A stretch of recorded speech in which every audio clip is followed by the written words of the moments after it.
cracking the Parthenon's secret engineering code. For 2.5 millennia, it's been watching from a rocky hill above Athens, a silent witness to history, democracy, and the relentless march of time. The Parthenon. We see it as the icon of Western civilization, a stunning marble ruin against a brilliant blue sky. But it's holding a secret. Not a secret message, but a set of design principles so advanced, they're like an engineering code buried within its stones. This is the story of the key words of architectural history: optical refinements, entasis, and divine perfection. It's a blueprint of such impossible genius that for centuries its most brilliant details went completely unnoticed. This construction wasn't just a temple, it was a masterclass in architecture, built with a level of insight that shouldn't have been possible in the 5th century BC. For thousands of years, nearly everyone was unaware of it. But today, we're cracking the code.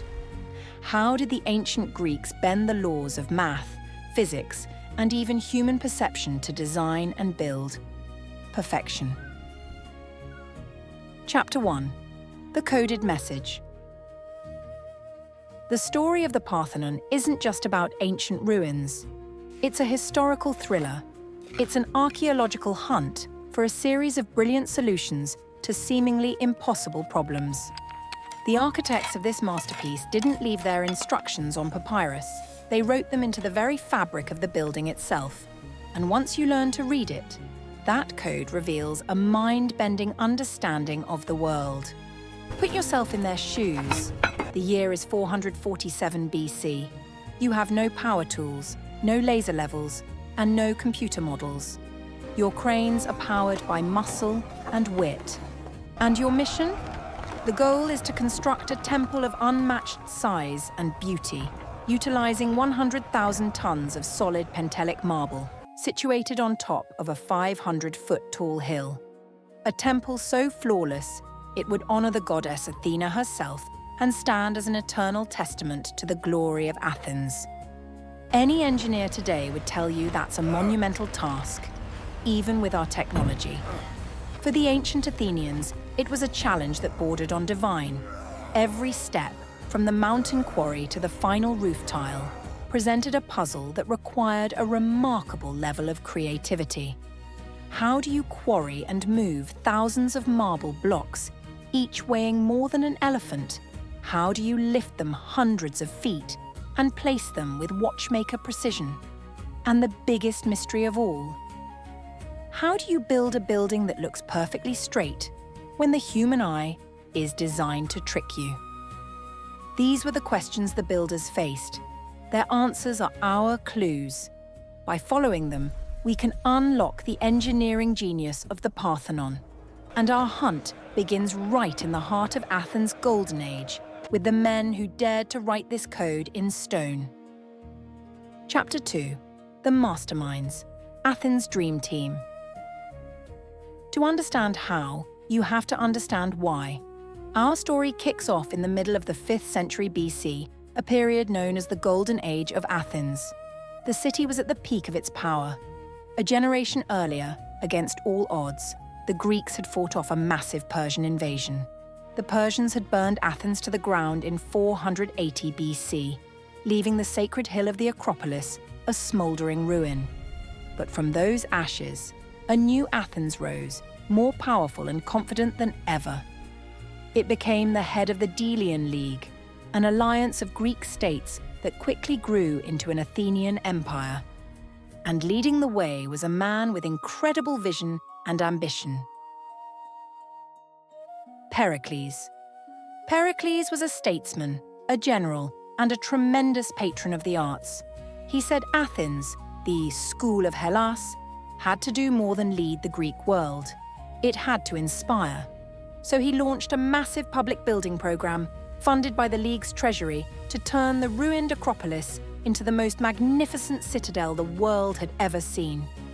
It would be a symbol of Athenian victory, a monument to their democratic ideals, and a tribute to their patron goddess, Athena. The centerpiece of this grand plan was a new temple, the Parthenon. for Athena Parthenos, or Athena the Virgin.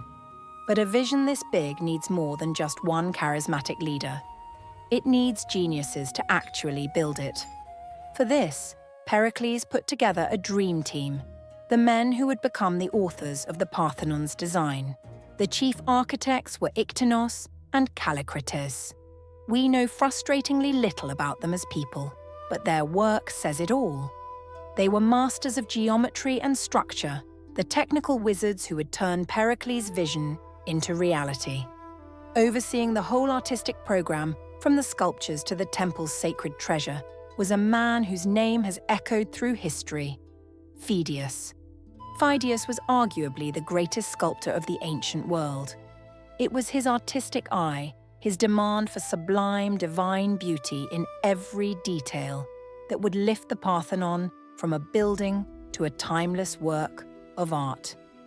Together, these three, Pericles, the visionary, Ictinus and Callicrates, the architects, and Pheidias, the master artist, set out in 447 BC to build their monument to eternity.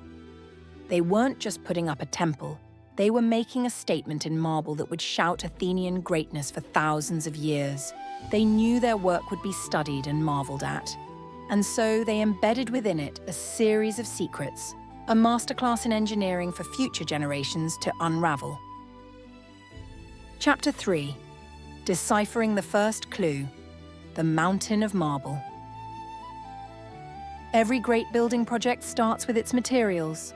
For the Parthenon, there was only one choice: pure, white Pentelic marble.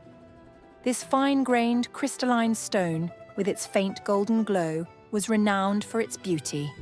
The catch? It was on Mount Pentelicus, a full 10 miles away from the Acropolis, and they needed about 100,000 tons of it. This scene presents the first, staggering question. How do you quarry and haul a city of stone across 10 miles of rugged terrain? Quarrying itself was an art. Workers had to locate perfect seams in the rock, free from cracks. Using iron wedges and wooden levers, they painstakingly split the mountain, freeing enormous blocks of marble. Some weighed over 10 tons. They would lose months of work if a block broke. But cutting the stone was just the start. Now they had to move it. 10 miles. With no engines. Modern analysis and ancient records depict a massive logistical operation. The enormous blocks were first lowered down the mountain on specially built sledges, their descent carefully controlled with ropes and winches. Once on flatter ground, they were heaved onto heavy-duty wagons pulled by teams of 30 or 40 oxen. The journey was painfully slow. The carts could only move about a mile an hour, meaning a single trip from the quarry to Athens took a whole day. And that was just to the base of the Acropolis. What then? The final brutal ascent up the steep slopes of the sacred rock was a whole other challenge, requiring a combination of ramps, levers, and pure muscle. This was the first part of their genius, an astonishing mastery of logistics and leverage. But the Athenians had another trick up their sleeve, an invention that changed everything. As a massive naval power, they were masters of rope and rigging. They applied that knowledge to create sophisticated lifting cranes using systems of ropes and pulleys.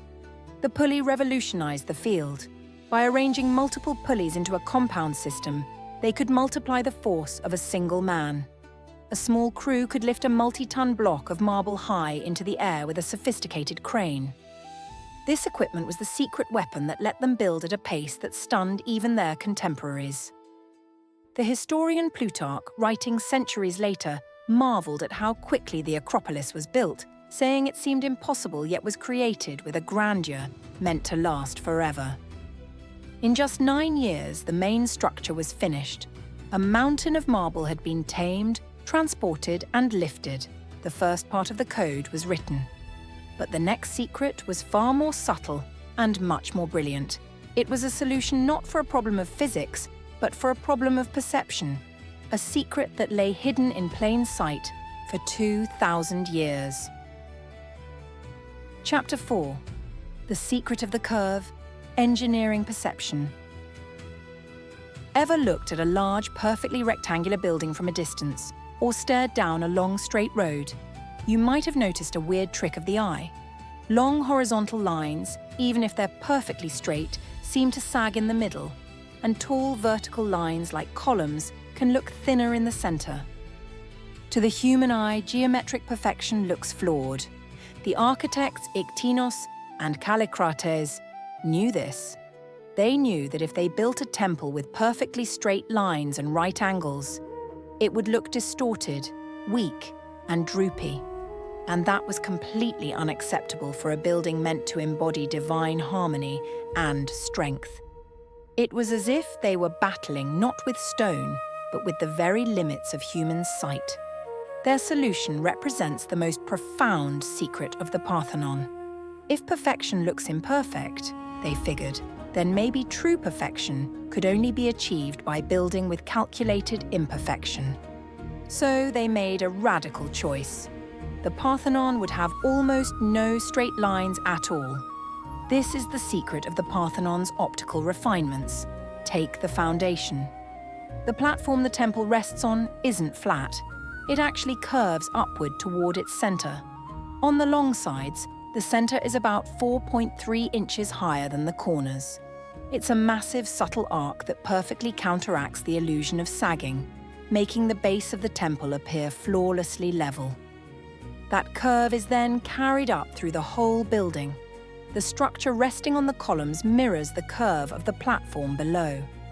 The entire temple is subtly domed, giving it a sense of energy and lightness, as if it's pushing back against gravity. Then there are the columns. They aren't perfectly straight either. Each one swells almost invisibly in the middle, a feature called entasis. The bulge is tiny, only about 1.6 inches over the column's height, but it's just enough to correct for the illusion that would make straight columns look pinched and weak. Thanks to entasis, they look powerful and perfectly straight. But that's not all. The columns don't stand perfectly vertical. They all lean slightly inward. It's so subtle you'd never notice, but if you could extend their lines upward, they would all meet over a mile above the temple. This inward tilt stops the building from looking like it's bulging out at the top, a common illusion in big structures. It provides the Parthenon a sense of solid pyramidal stability. Think about the level of mathematical and psychological genius this construction took. For 2,000 years, people saw exactly what the architects wanted: a structure of perfect, harmonious, straight lines. It wasn't until the 19th century that surveyors and architects with modern tools measured the building and discovered the truth. Who were these investigators? Figures like British architect Francis Penrose, who in the 1840s meticulously measured the temple, were among the first to scientifically prove the existence of these incredible curves and the entasis of the columns. A 2,500-year-old optical illusion had deceived them all. We're just scratching the surface of what these ancient builders accomplished. The next part of their design reveals a level of precision that still baffles modern engineers. If you're enjoying this journey into the secrets of the past, take a second to subscribe to our channel and hit that notification bell. You won't want to miss what we uncover next.